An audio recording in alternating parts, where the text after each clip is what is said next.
kung ano ang tama, totoo. Sapat ba yung resources ko, yung lakas ko?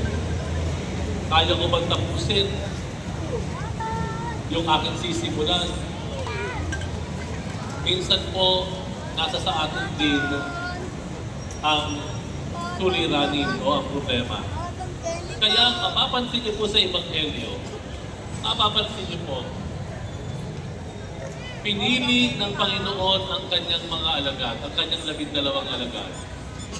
At nasasaan sa Ebanghelyo, sila ay isa-isa na pinangalanan ng Panginoong Jesus. Do you notice that? Pwede kasing anonymous na lang tumawag siya ng 12 mga kalalakihan na mapagkakatiwalaan niya.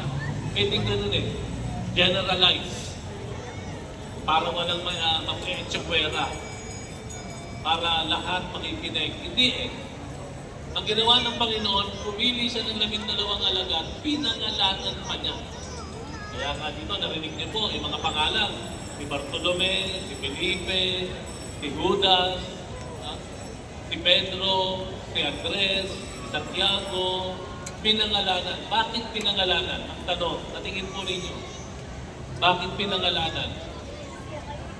Ito po ay isang paraan para malaman ng mga kalalakihan na kanyang tinawag na sila ay kinikilala ng Diyos.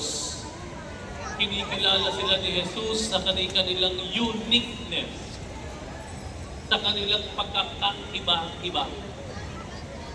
Kinikilala ng Diyos ang kanilang individuality. Bagamat sila ay bahagi ng top 12 men na pinili ng Diyos, but still, yung kanilang